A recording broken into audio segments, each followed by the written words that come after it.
అమ్మ నాకు చాలా శారీరక రోగాలు ఉన్నాయి, మానసిక దుఃఖాలు ఉన్నాయి, నా పరిస్థితి ఏమీ బాగులేదు అని ఎవరైనా నోరు విప్పి మీ దగ్గర మాట్లాడితే, ఓహో అలాగా, అయితే నాతో రా, నాతో కూర్చో, ఒక 40 రోజులు నాతో ఉండు అని వాళ్ళని కూర్చోబెడితే వాళ్ళు కూడా ఏమవుతారు? బాల త్రిపుర సుందరులై 40 రోజులు ధ్యానం చేసిన తర్వాత ఎవరినైనా అడగండి, ఒకటే చెప్తారు, ఎలా ఉంది అంటే బాగుందండి అంటారు. అంటే ఏమైందంటే వాళ్ళ దుఃఖము, వాళ్ళ ఆకలి మీ ద్వారా తీసివేయబడింది. అలా మీ దగ్గరికి వచ్చిన అందరికీ మీరు ఆకలి తీర్చేయగలిగితే మీరు అన్నపూర్ణ. కాబట్టి ధ్యానం చేయడం ద్వారా, త్రిలోక సంచారం ద్వారా, త్రిపురాలు సంచారం ద్వారా మనం బాలా త్రిపుర సుందరైతే, ఓహో నా దుఃఖానికి నేను ఎలాగైతే కారణమో నా ఆనందానికి మిగతా వాళ్ళు కూడా అంతే. కాకపోతే విషయాలకి తెలియట్లేదు. కాబట్టి నేను తొందరపడి వేరే సలహాలు ఏవి ఇవ్వను. విని దా నాతో పాటు మా ఇంట్లో ఓ చిన్న పిరమిడ్ ఉంది, కూర్చో, శ్వాస మీద ధ్యాస పెట్టు అని చెప్పి మీరు గనక వాళ్ళకి ధ్యాన ప్రచారం చేయించగలిగితే, వాళ్ళ చేత ధ్యానం చేయగలిగితే మీరే కాశీ అన్నపూర్ణేశ్వరులు వాళ్ళ పాలిట. ఈరోజు ఇక్కడికి ఎంతమంది వచ్చారు అంటే ఎంతోమంది ద్వారా, వాళ్ళ అనుభవం ద్వారా మనం ఇంత ధ్యానాన్ని, జ్ఞానాన్ని, మన దుఃఖాన్ని, మన ఆకలిని పూర్తిగా తీసివేసుకోగలిసాం. కాబట్టి ఒక బాలా త్రిపుర సుందరైన వాళ్ళే అన్నపూర్ణలుగా రూపాంతరం చెందుతారు. ధ్యానం చేయడము, మరి ధ్యాన ప్రచారం చేయడం. ఎవరు ఏ ఆకలితో వచ్చినా, ఏ దుఃఖంతో మీ దగ్గరికి వచ్చినా, మీ కంటిలో పడినా వెంటనే వాళ్ళని పట్టుకొని నెమ్మదిగా ధ్యానం చేయించడం ద్వారానే వాళ్ళ ఆకలి నుంచి వాళ్ళు బయట పడగలుగుతారు. అలా ఈ విశ్వానికి అంతటికీ ఆకలి తీసే అమ్మ అన్నపూర్ణ. అటువంటి అన్నపూర్ణ దేవులకి, పిరమిడ్ మాస్టర్స్కి గట్టిగా చప్పలు కొడదాం. తన ఆకలి తను తీర్చుకుంటూ, అందరి ఆకలిని తీరుస్తూ తను ఆనందంగా ఉన్న ఆవిడ మాత్రమే చెప్పాలి. ఏమని తెలుసా? సర్వే జన సుఖినో భవంతు. నాలాగే చెప్పండి, నాలాగే అందరూ ఉందురుగాక. నేనెలా ఉండాలప్పుడు? నేనెలా ఉండాలి? నేనే రుష్టు రోగాలతో ఉండి నాలాగే అందరూ ఉండుదురుగాక అన్నాను అనుకోండి, యద్భావం తద్భవతి కదా. కాబట్టి నేను చెప్పే ముందు నేను ఎలా ఉండాలో అలా ఎదగాలి. ఎవరు ఆ మాట చెప్పడానికి అర్హులంటే అన్నపూర్ణ దేవులు చెప్పడమే అర్హులు, ఇంకొకరు చెప్పడానికి వీలు లేదు. అది తెలియక ఎవరో చెప్పారని ఓం భూర్భువః తత్సవితుర్వరేణ్యం భర్గో దేవస్య ధీమహి ధియో యో నః ప్రచోదయాత్ అని ఎందుకంటున్నారో తెలియదు అని వాళ్ళు ఏమీ సాధించట్లేదు. వాళ్ళ దుఃఖాలు, రోగాలు పక్కవాడికి అంటిస్తున్నారు. గాయత్రి మంత్రము ఎవరు జపించాలో, ఎందుకు అనాలో, అసలు గాయత్రితో అనుసంధానం చేయడమే తెలియకుండా గాయత్రి మంత్రాన్ని ఎవరు చెప్పమన్నారు? అన్నపూర్ణవు కాకుండా నువ్వే మహా దుఃఖంతో, ఆకలితో ఉంటే పక్క వాళ్ళు ఎవరు వస్తే నువ్వేం ఆకలి తీరుస్తావు? ఇది సహజం, సహజమైనటువంటి సత్యం. కాబట్టి ఇప్పుడు మనము గాయత్రీదేవి మరి మంత్రోపాసన, నాదోపాసనకు వెళ్దాము. గట్టిగా చప్పట్లు కొట్టుకుంటాం. గాయత్రీ మాత మా కల్పవల్లి, గాయత్రీ మాత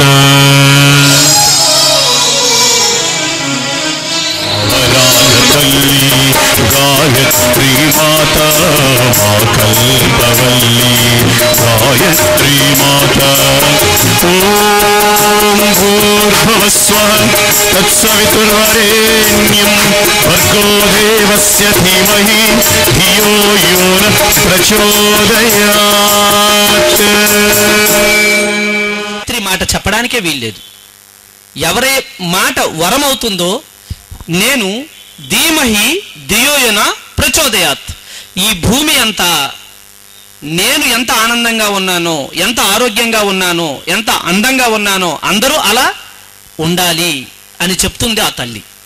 అలా చెప్పడానికి ఎవరు అర్హులంటే ధ్యానం చేసి, ధ్యాన సాధన చేసి, ధ్యాన అనుభవాల మాలను ఎవరైతే పొందుతారో వాళ్ళే గాయత్రి మాతలు. శిరస్సు భారం ఉంటే శిరోభారం అంటారు.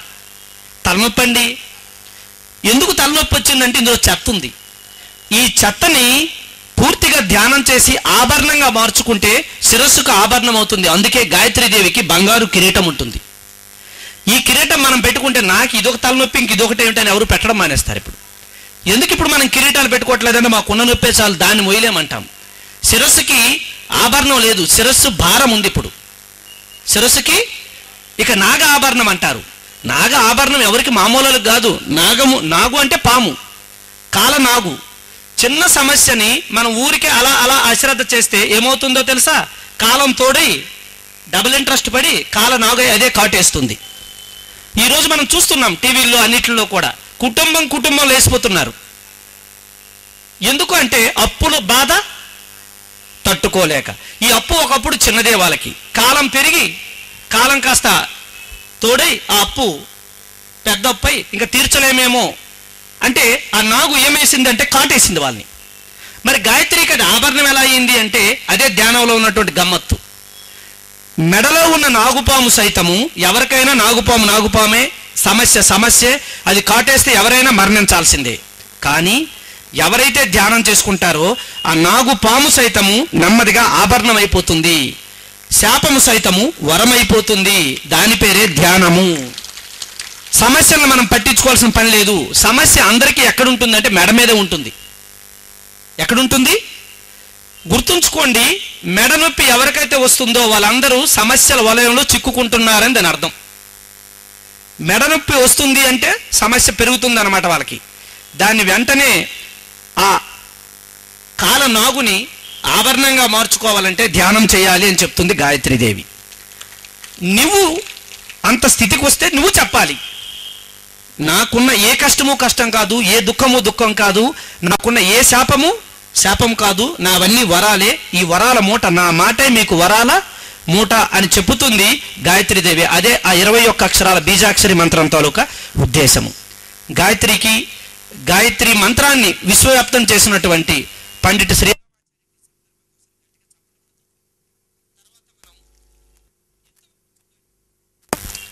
మొదట ధ్యానం చేసి మన వాస్తవానికి మనమే సృష్టికర్తలమని తెలుసుకోవడం ఒక ఎత్తు. అంతకంటే ఏం తెలియదు. అన్నిటికీ మౌనంగా ఉంటాం, చూస్తూ ఉంటాం, ప్రతి కష్టాన్ని భరిస్తూ ఓహో నేనే కదా కారణం అని ఉంటాం. తర్వాత మన దగ్గరికి వచ్చిన వాళ్ళందరికీ ధ్యానం నేర్పుతూ అన్నపూర్ణదేవులుగా ఎదుగుతాం. వాళ్ళందరూ హాయిగా ఉంటారు, నీకు కొంత ఆనందం ఉంటుంది. అందరి ఆకలిని తీర్చేటువంటి అద్భుతమైనటువంటి అవకాశము ఎవరికైనా పిరమిడ్ మాస్టర్కే, ఇంకొకటికి లేదు ఈ భూమి మీద. ఎవడు ఏ కష్టంతో వచ్చినా మనం చెప్పేది ఒకటి, కూర్చోవయ్యా ధ్యానం చేయి అని చెప్పడమే అన్నపూర్ణ. అటు పిమ్మట ఆనందాన్ని పొంది అసలు సమస్యలే కావు, ఇవన్నీ ఆభరణాలు అని ప్రపంచానికి తెలియజేస్తే ఆవిడ పేరు గాయత్రి. ఇంకా అక్కడి నుంచి ఎదిగితే అక్కడ ఆవిష్కృతమవుతుంది లలితా త్రిపుర సుందరి. ఒక్కసారి లలితా త్రిపుర సుందరితో అనుసంధానం కావడానికి ముందు గట్టిగా చప్పట్లు కొడుతూ మాతరావే శ్రీ లలిత రావే పాలించరావే పరమాత్మరావే.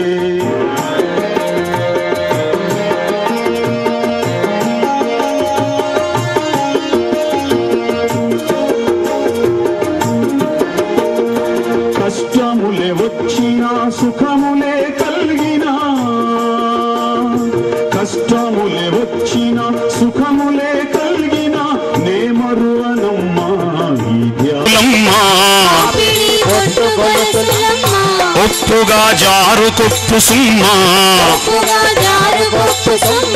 కొప్పున మొగలి రేకులమ్మా, నెత్తిపై రవల రాగిడమ్మా,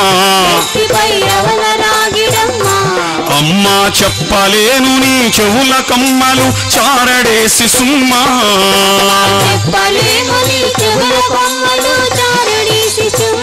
గొప్పగా మరి ఉన్నవమ్మా, అమ్మా తళ్ళ తళ్ళ శిరమున హేమ కిరీటము కర్ణకుండలాలు,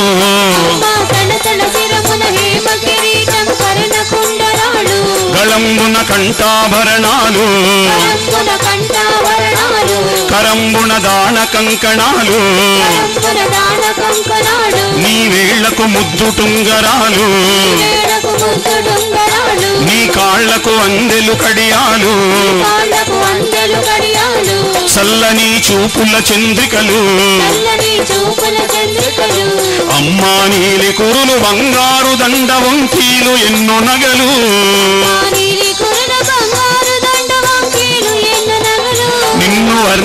వర్ణింపవశమే అసలు.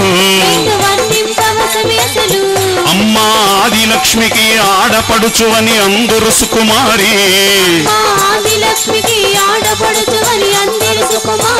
మాధవుని సోదరి కౌమారి. వేదములు గోచరించు గౌరీ. ఆది పరశక్తి వ్యాఘ్రేశ్వరి. పేదల పెన్నిదివని కోరి మొదముతో తలతో మమ్ము చేరి. అమ్మా ఆది అనాదియు నీవే భవానీ శంకు చక్రధారి. ఆది జగదంబ అర్ధనారి. అమ్మా హాటకాంగి పేటంచు వలువ జలతారుల తలతోనూ పైట బంగారు పూలతోనూ పట్టుగల నేతరవికతోనూ పాటవా తాంబూలముతోనూ వాటమగు ఆయుధములతోనూ మేటి రతనాల పీఠములను అమ్మా కోటి సూర్యుల కాంతులతో కూర్చుంటివి గుడిలోను. నీకు సాటెవ్వరు ఇలలోను. అమ్మా సకల చరాచర జగతికి నీవే సృష్టికర్తవమ్మా. అమ్మా సకల చరాచర జగతికి నీవే శక్తి రూపివమ్మా. కదనమున కనక దుర్గవమ్మా. భాగ్యమున మహాలక్ష్మివమ్మా. నీ మనసా వెన్న పోసమ్మా. నీ ముఖమా చంద్రబింబమమ్మా. అమ్మా అఖిలాండేశ్వరి చాముండేశ్వరి భద్రకాళివమ్మా.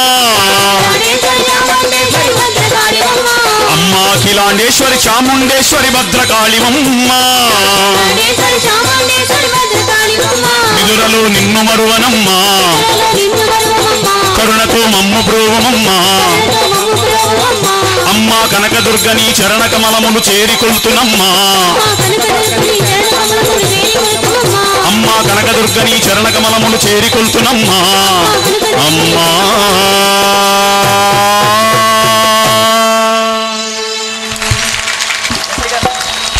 గట్టిగా చప్పలు కొడదాం.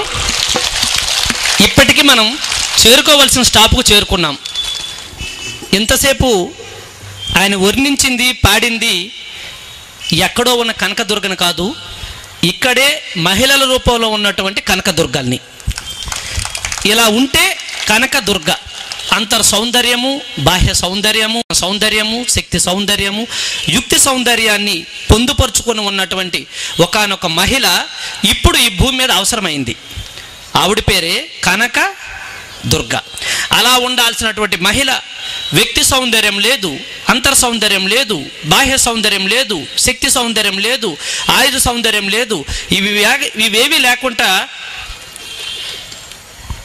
కనకదుర్గగా ఉండాల్సినటువంటి మహిళ ఎందుకు ఈ మాట చెప్తున్నానంటే ఇది అసలైనటువంటి అంతరార్థము. అందుకే దసరాలో ఉన్న అన్ని రోజుల్లో కంటే ఒక విశిష్టమైన రోజు దుర్గాష్టమి రోజు. ఆ విశిష్టతను మనకు తెలియచేస్తుంది ఈ చక్కటి సంకీర్తన. ఒక చిన్న విషయాన్ని మీరు గమనించండి. దుర్గా అంటే దుర్భేద్యమైనటువంటి కోట కలది. చెప్పండి.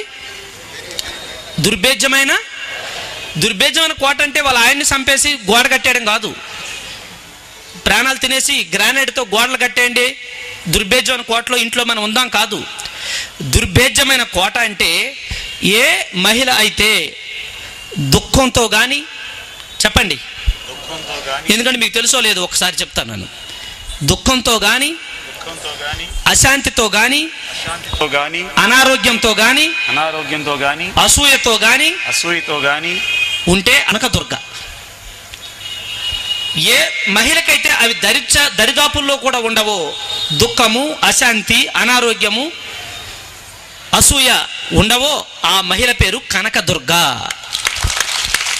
ఆ మహిళ పేరు కనకదుర్గ. అన్న పేరు వింటున్న మనం, తెలుసో తెలియకో వింటున్న మనం, ముఖ్యంగా మహిళల శక్తి ఇప్పటికే అందరూ కనకదుర్గలై ఉండాలి.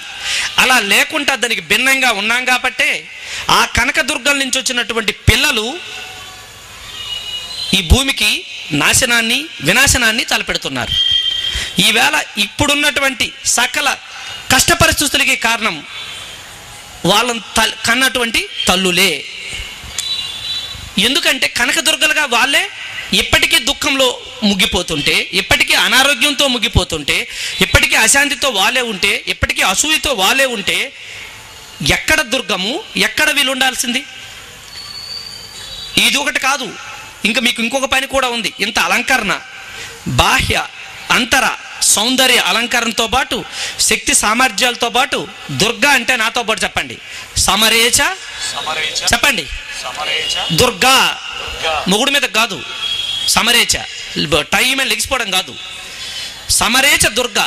ఎప్పుడు యుద్ధానికి సిద్ధంగా ఉంటుంది ఆవిడ ఇన్ని ఆయుధాలతో. ధ్యానము బాలా త్రిపుర సుందరగా నుండి ప్రారంభించి ధ్యానం ద్వారా సంకల్ప సిద్ధులన్నీ, సంకల్ప శక్తులన్నీ ఆయుధాలుగా ఇన్ని సంపాదిస్తుంది ఆవిడ. ఈ ఆయుధాలన్నిటితోనూ యుద్ధానికి సిద్ధంగా ఉంటుంది. ఆవిడ దుఃఖానికి దూరంగా ఉండడమే కాదు, ఆవిడకి అనారోగ్యానికి దూరంగా ఉండడమే కాదు, ఆ స్త్రీ అశాంతికి దూరంగా ఉండడమే కాదు, అవి ఎక్కడా ఉండకూడదు అని యుద్ధం కూడా వాటి మీద ప్రారంభిస్తుంది. ఆవిడ పేరు కనక దుర్గా. మహిళా చైతన్యము, మహిళల బాధ్యత ఈ భూమి మీద ఈ క్షణంలో ఎంత ఉంది అంటే, ఇప్పుడు మనం ఎన్ని అవలక్షణాలు అయితే ఇక్కడ చూస్తున్నామో వీటన్నిటికీ కారణము ఇక్కడున్న మహిళలు కనకదుర్గలు కాకపోవడమే. పిరమిడ్ స్పిరిచువల్ సొసైటీ ఏం చేస్తుందా అంటే, ఎందుకు అన్ని చోట్ల మహిళలు వస్తున్నారంటే, అంతమంది కనకదుర్గలు దివి నుంచి దిగికి భూమి మీదకి వచ్చారు. వీళ్ళందరూ ఏం చేస్తున్నారంటే ధ్యానం చేస్తున్నారు, శాకాహారులు అవుతున్నారు, దుఃఖాన్ని, అశాంతిని, అనారోగ్యాన్ని దరిచేరకుండా ఉండే మంత్రము ఈ ప్రపంచం మీద ఒకటే ఉంది. దాని పేరు శ్వాస మీద ధ్యాస. అది ఎవరైతే పట్టుతారో, దాన్ని ఎవరైతే పట్టుకుంటారో వాళ్ళ పేరే దుర్గలు. వాళ్ళ నుంచి వచ్చినటువంటి సంతానమే, రేపు వాళ్ళ నుంచి వచ్చినటువంటి పిల్లలే ఈ భూమిని కాపాడతారు. అదే రాబోతున్నటువంటి కళ్యాణ యుగం. అసలు మహిళలే ఇంత నీచంలో ఉంటే, ఇంత దుఃఖంలో ఉంటే వాళ్ళ నుంచి వచ్చిన పిల్లలు ఎలా ఉంటారు? కాబట్టి మూలాలను మనం సవరించుకోవాల్సిన సమయం ఆసన్నమైంది. కాబట్టి ఇక్కడ ఉన్నటువంటి మహిళా మూర్తులందరికీ, మహిళా శక్తులందరికీ ఏకైక విన్నపం, మహిళలు అని కనిపిస్తే చాలు దయచేసి బతిమాలో భయపెట్టో మొత్తానికి ధ్యానం నేర్పించండి. వాళ్ళందరూ శాకాహారులు కావాలి. శరీరానికి శాకాహారాన్ని మాత్రమే ఇవ్వాలి అని నవరాత్రుల్లో శాకాంబరి దేవిగా కూడా మనకి మరొకసారి గుర్తు చేస్తోంది ఆ తల్లి. అదేదో బలము అనుకొని ఆ రక్తపు కూడుకి మనం అలవాటు పడి ఇటు శరీరాన్ని గొల్ల చేసుకుంటూ పూర్వజన్మ కృతం పాపం వ్యాధి రూపేణ పీడ్యతే అన్నటువంటి ఆ సూక్తిని మరచి ఆ మాంసాహారాన్ని స్వీకరిస్తూ అదేదో బలాన్ని ఇస్తుంది అనుకునేటటువంటి స్థితికి మానవుడు దిగజారాడు. పత్రి మహారాజ్ అంటాడు, ఎక్కడ శ్వాసాహారం, ఎక్కడ శాకాహారం ఈ శరీరానికి అందింపబడుతుందో వాళ్ళ జీవితం 3 పువ్వులు 6 కాయలు అని ఎంత చక్కగా అనుభవపూర్వకంగా అందరికీ తెలిసేలా చేస్తున్నటువంటి ఒక చక్కని కార్యక్రమమే మనం ఈరోజు ఇక్కడ నిర్వర్తించుకుంటున్నాం. 84 లక్షల జీవరాశుల తదుపరి ఉన్నతమైనటువంటి ఈ మానవ జన్మ పొంది ఆ 84 లక్షల జీవరాశుల కంటే కూడా దిగజారి బ్రతుకుతున్నటువంటి ఈ మానవుడికి ఒక గోమాత తన గోడుని ఈ విధంగా చెప్తోంది మిత్రులారా. ఆఖరి 2 నిమిషాలు.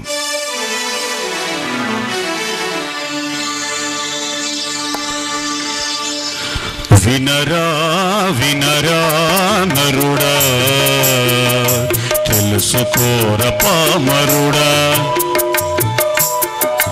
వినరా వినరా నరుడా, తెలుసుకోర పామరుడా. గోమాతను నేనేరా నాతో సరిపోలవురా, గోమాతను నేనేరా నాతో సరిపోలవురా. వినరా వినరా నరుడా, తెలుసుకోర పామరుడా.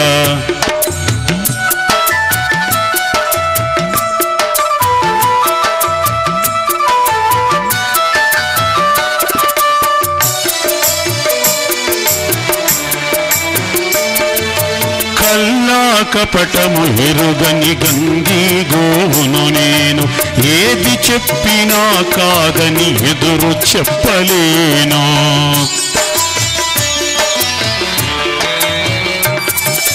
కల్లా కపటము ఎరుగని గంగి గోవును నేను ఏది చెప్పినా కాదని ఎదురు చెప్పలేను. పారేసిన గడ్డి తిని బ్రతుకు గడుపుతున్నాను. ఓ మానవ, ఒక్కసారి నా గోడు వినవయ్యా. నీ కన్న కొడుకే నీ మాట వినడం లేదు, నీ కన్న కూతురే నీ మాట వినడం లేదు.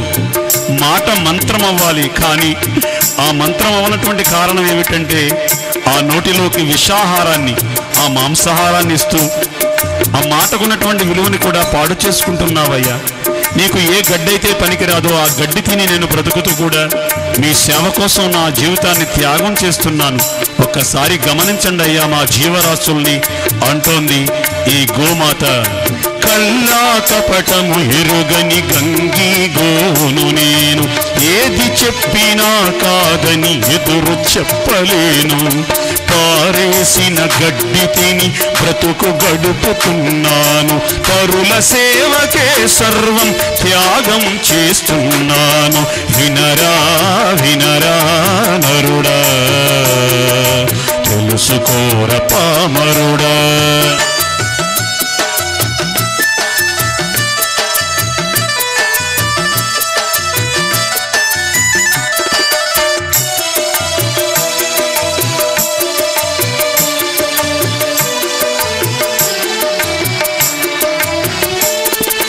కమ్మనైన గుమ్మ పాలు కడవలతో ఇస్తున్నా. నా దూడలు కాదని మీ కడుపులు నింపుతున్నా.